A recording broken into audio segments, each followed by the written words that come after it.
have a rant about coaches and therapists that write books and that I see on YouTube. And I'm not saying this out of anger. I'm saying this what I feel is a righteous indignation. I feel right about this. Like I'm onto something, but leave your comments because I'm willing to be proven wrong. One thing that I've realized about these people, whether they're dating coaches, Matthew Hussey, Evan Katz, um, relationship coaches, John Gray, Margaret Paul, self-love stuff, the Manosphere guys, Bulldog Mindset, Richard Cooper. I can name them all. My previous coaches, Amanda Renee and Matthew Cook, I'm going to call them out too, which I paid them $17,000 and it was good coaching. But what I'm saying is that all these coaches have one thing in common, and that they hide their own personal relationship struggles, even Esther Perel. There is nobody that I know, and I would love to find one coach, therapist. Therapists can't talk about their own lives. They're not supposed to. Oh, how convenient. They do not divulge their own personal relationship struggles. Even my friend who had the Wholesome Whore podcast, I'm going to call her out. I already told her, because she's my friend, that she wasn't in integrity on those podcasts because it didn't really give an insight into their problems. I've never seen anyone give an actual insight into their problems. Now, Esther Perel has this Audible series of 6 different clips of sessions of her clients sharing their problems. But that's anonymous clients, that's not her. What do they do instead? They come across as, I'm an expert, I can help you. And if it's in the relationship area, they'll either throw out a bunch of theories that they came up with on their own, or they'll say, oh yeah, my life was horrible. I had these horrible relationships, and then I found myself, and now I met this perfect person who's so wonderful, and I'm so blessed, and I can help you find this perfect person, or I can help you find yourself, without ever saying what their relationship problem is. And every couple has a relationship problem. Maybe they've solved it, but maybe they haven't. You know, let me hear you guys talk about, I want to hear about your sex life. I want to hear how you handle money. I want to hear how you handle where you live, parenting, sex and money. I want to hear about sex and money. That's what I want to hear. And attraction to your partner. Maybe stuff like that. I'm going to call all these people out now. I don't think they're necessarily malicious. I think they're afraid. They live under this assumption that, oh, well, if I show you my flaws, you won't hire me. So I have to work really hard to wear this fucking mask and to be perfect so you'll hire me. They might feel like my partner's not on board with me sharing these things.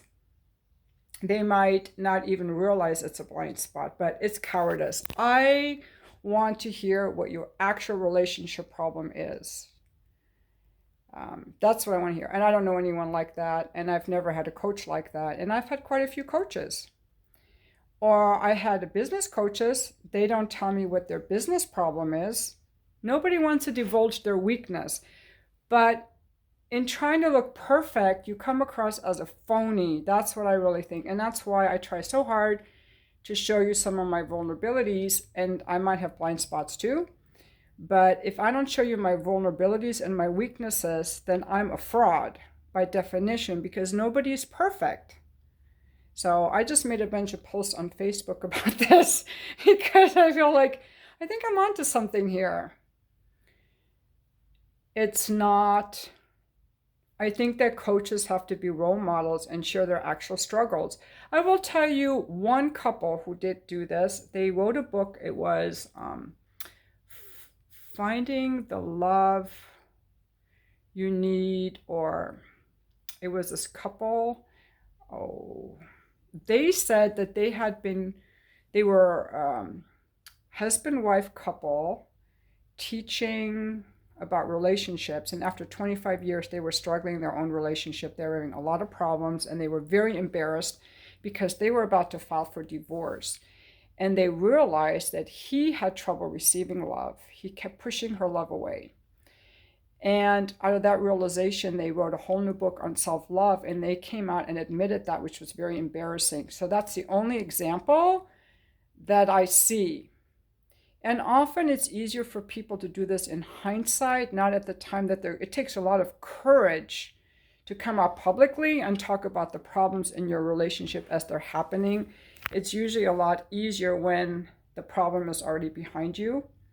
Let me see if I can find this book, because I definitely want to show you guys. Okay, I don't have the book anymore, but it's by Harville Hendrix. They wrote a book, Getting the Love You Need or Want, and then they came out in 2005 with the book Receiving Love. So that was a powerful admission, because it was very embarrassing. It's really embarrassing and humbling to be a coach and to say, these are my problems. But I think any real coach has to have some personal insight into themselves and be willing to look at themselves too. And I think that when we share, I'm going to encourage coaches, if anyone are watching this, I think that by sharing ourselves and our struggles, we show that we're real. We model how we work through things and how we don't work through things. We don't have to be perfect to lead other people on the way. My personal trainers aren't perfect. They can't do everything, but they can still teach me things that I don't know. And I'm not perfect. I go to people. I still learn stuff all the time, but I can still teach people things. You don't have to be perfect in your job to have people want to hire you. So you don't have to pretend to be perfect. I'm going to encourage everyone to just be a little bit more real and to share some of your things, but be careful who you share them with. You don't have to share them all publicly on YouTube, but I think if you are going to be for example, for me now, if I'm going to share something that's real for me, what am I having problems with right now? I'm not in a relationship. Right now, I don't really care that I'm not in a relationship. I do not think relationships are an answer to a problem.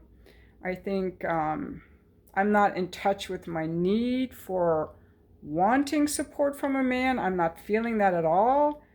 I feel pretty self-sufficient. And I don't know. I don't really feel like I have a problem right now. I guess I could say I still haven't completely let go of being mad at my ex-husband. I made a video about that earlier today. I don't know. So I might have my own blind spots. What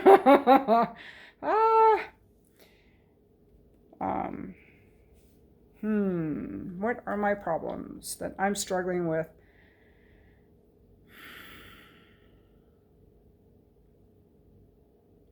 Well, I want to get to my nail appointment. I want to go get my nails done right now. So I'm going to end this video.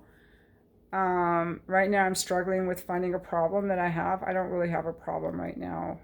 So that's a good thing. But I do sometimes have problems. And I share them with my friends. Often I make videos. But I think when I'm thinking about problems, I'm thinking about like a problem in a relationship or a problem in dating. I guess my problem would be not finding anyone I want to date. That could be a problem, I guess. I go on dating apps, I get annoyed. I don't know if that's a problem. That's how I feel.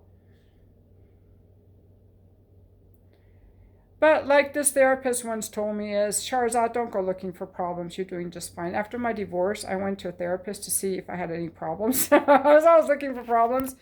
And a half hour into the session, she goes, you're doing just fine. Don't go looking for problems. And she sent me home. I haven't been to therapy since. I have hired coaches because I wasn't convinced I didn't have a problem. I mean, there's a part of me that's always thinking, well, there's got to be something wrong with me because, you know, for example, like I don't find men I want to date. I find most men ugly, as most women do. Men are not beauty objects as women are. And it takes a very particular type of man for a woman to be like, ooh, he's hot.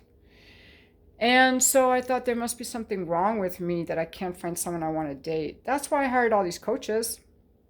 There must be something wrong with me that, some guy I want to date hasn't shown up in my life. So I guess my problem would be thinking there's something wrong with me when there really isn't. That was something I had to overcome, is like, there's nothing wrong with me. It was just a thought that there was something wrong with me. So there you have it. By the way, anybody commenting like, oh yeah, there's a lot wrong with you, I'm going to block people who